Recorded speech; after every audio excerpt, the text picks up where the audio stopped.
But digital liabilities and compliance risks. I think from our perspective as marketers, what we don't do is, a lot of things that get built are built just for speed, for efficiency, for fastness. Hey, I need this done in 2 or 3 days. Can you get it done immediately? And sometimes the ramifications, positive or negative, from those things come to a halt either during the sales process of your actual company, if that's your goal of your company, or the actual process of being sued for an IP audit and the actual legal ramifications of not having all of your assets set up properly. For those who don't know me, I'm Dave Kryszczak. I'm the founder and president of Spartan Digital. We're a full-service website design and marketing agency that primarily focuses on the home services niche.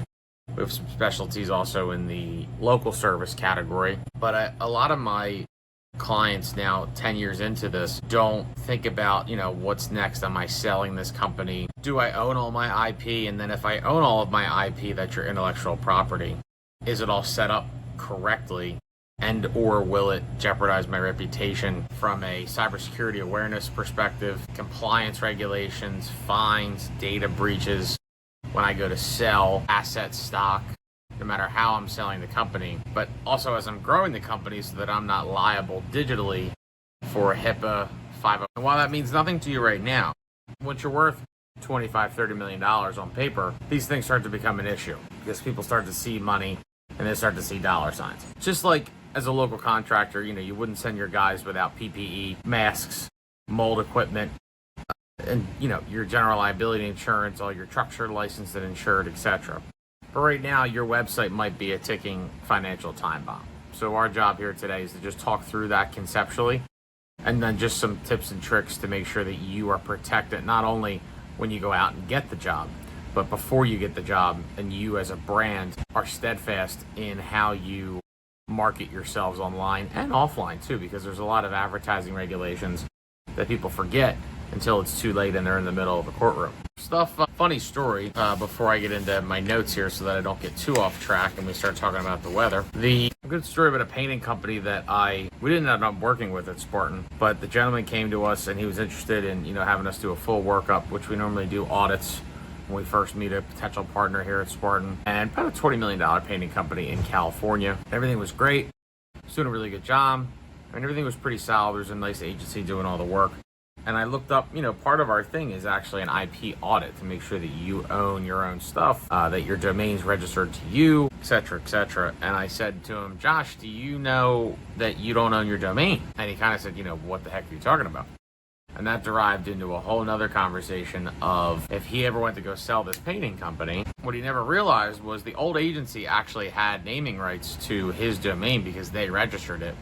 And they wouldn't give it to him because it was contractually in the agency agreement that they owned the domain until a certain amount of bill was paid off. So if he went to sell this $20 million painting company, he'd end up with not very much money or a very nice legal holdup because his IP wasn't locked in. And that's when I hear a lot of my friends say, I'm too small to notice. I have a couple guys, chucks and trucks, in a positive way if you're just starting out or you just acquired a retiring business owner and his assets or her assets. Regulatory people don't care about me. I'm just here doing my business in my local market.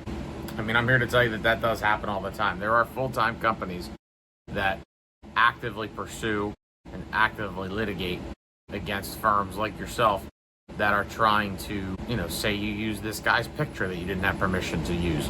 Especially now with AI and how much that's coming into false pretenses of AI referencing pictures that it's not allowed to copyright infringe upon.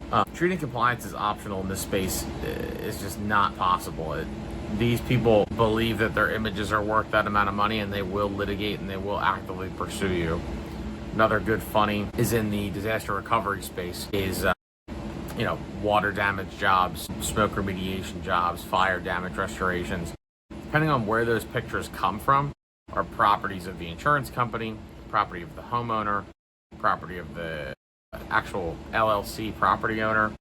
And those fallacies around, what we can use for marketing purposes or what has to be signed off is very, very different. The other thing too, when you talk about, issues that are kind of funny is, assuming when, somebody submits hey, I'm Dave and I want help getting my house redone or getting my fence put up over here, and I submit a contact form that it's just immediately okay for hundreds of companies to start spamming me with, you need your friends put up, you need your friends put up, you need your friends put up.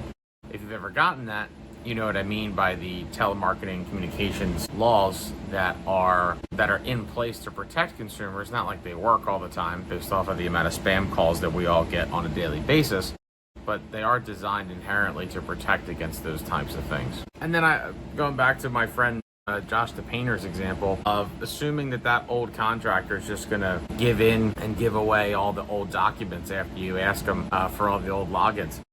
A lot of people in our industry do not have that level of ethics. I like to believe that we do here at Spartan, and that's part of our warrior values. But that's the whole idea of not everybody's going to do exactly as you ask them to do.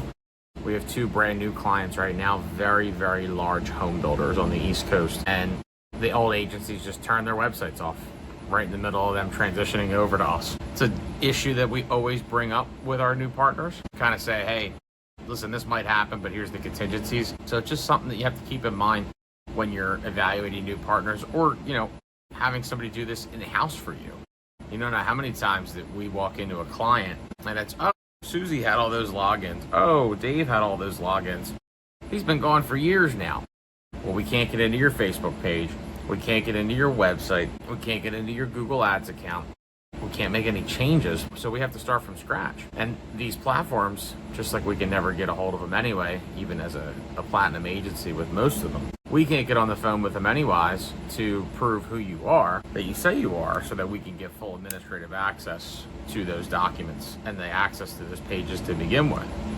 So that total architecture security is something that anybody that you have accessing your stuff, just like your controller or your bookkeeping firm with QuickBooks, right? 2-factor authentication codes.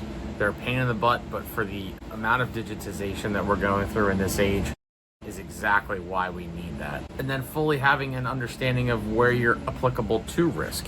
When we build sites for doctors, government, old school clients, right? Section 508, which is federal privacy law, ADA, Americans with Disabilities Act, right? HIPAA, I won't spell that one out because this Pollock does not know it. But, and you have to think of that's the federal laws. And then there's state level laws for California. We live here in New Jersey. There's certain states that require even more privacy protection on top of what you currently have. And more so on the website side, like the actual asset production side, strategy over execution, right? A lot of cheap website builders or templates leave these loopholes right in the middle of the open. Security and compliance can't be handled through generic technical checklists, and they require a proactive, comprehensive strategy. When this is being done at a very large scale for large companies that service a lot of humans, it's something that you have to keep in mind.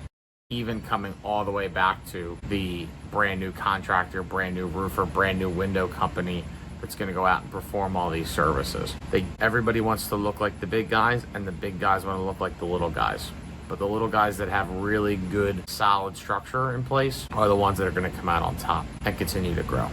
But just some real life examples. I mean, the anatomy of an actual ADA lawsuit, it wasn't our doing, but a client did receive this letter right before we worked with them. Contractors all the time get those fake letters from a company in California. They're not fake, but they're real, lawsuit companies that are really actively pursuing the image copyrights, ADA accessibility issues. And they basically mail in surprise demand letters. Sometimes they come in manila envelopes with, pictorial evidence. Even now we're getting a lot of them just over email saying, hey, you violated section blah, blah, blah, ABC XYZ code, and we want tens of thousands of dollars because you've had it messed up since X date. For Spartan, we do a lot of executables, right? We build websites, we run the ads, we post things, we take content, but it has to come from the actual strategy. And part of that strategy should include compliance and writing all of that down so that we know that we're compliant to certain standards. How I got into this business was building websites at 16. So still building and learning how to actually program a site to spec. Back then, AI is doing most of that now, but you still want to know how to manually verify all that stuff, because that's what these attorneys and all these law practices are actually doing from a conceptual perspective. Again, you don't even realize this half the time because the agency or the person that you hired to do your last project is long gone by now, or that employee that you have there isn't there anymore. But most of our new partners that are coming in with us, we're teaching the employees on the ground as well as, ownership C-suite level how all this works, so that if it's not Spartan or if it's getting sold, the next level of ownership or the next level of leadership in marketing and a little bit of IT too, have the idea of where to shield the brand and how to keep everything up to regulation. Stuff to look at right now, kind of takeaways from a what can I do in the next 30 minutes perspective. Look at your domain security. Make sure you have what's called an SSL, site security license, and make sure there's a padlock next to your URL. If not, ask your web people. If your web people don't know, ask your IT people. If your IT people don't know, you need brand new ones of both of them, right? Especially in 2026. Look at your website footer, right? Do you have a basic privacy policy? Do you have what's called a terms and conditions, terms of conditions or terms or conditions on the website? Just to state exactly what people are getting when they come to your site. There's very boilerplate versions of that, but that you can Google. And then accessibility layouts, right? Make sure that you can navigate with certain disabilities kept in mind. There's a lot of plugins that we use at Spartan when we build sites to check that. But a joke of like is trying to navigate your own booking page or the contact section using only the tab key on your keyboard. If you can imagine only using one key on your keyboard. If you can't reach a submit button, and if you don't even know what I'm talking about, it's probably out of compliance. So it's just something to think about from a website accessibility perspective. And there's a lot of customers that have those settings turned on their computers that you potentially are missing out on. And from a compliance perspective, we want to make sure that you're there. I also think about if you service a lot of one demographic, right? A lot of senior citizens and or a lot of really young people, or in between, right? Certain people want to be spoken to certain ways, and they want to see certain things maybe that aren't so popular in 2026, but when they see that, they would say, oh, this guy gets it, or this gal gets it. They know my market. They know how we act as people. They're not going to say that right to your face, but they'll appreciate the little gestures that you have throughout your digital presence of your company and your physical presence of your company that are going to give them the ease of mind if they're Mrs. Jones or if they're Amazon for doing business with you and your firm. So, I mean, really just to kind of leave it wrapped up, you know, marketing is about building value, but your growth doesn't mean anything if a single violation strips your entire digital presence away. Protecting your business just like you would your men and women that go out and work for you every day online is just as important. Don't leave your company exposed to it. We're happy to give you a free battle plan audit of your entire website and your digital channels if you have them. It's on our website. It's www.spartandigital.com. And our guarantee is that, you know, we can make sure that your foundation's secure, ready to roll. And if you're doing growth opportunities, we'd love to talk about those as well. But this has been the Command Post. God bless. Thanks for watching, and we'll talk to you soon. Bye-bye.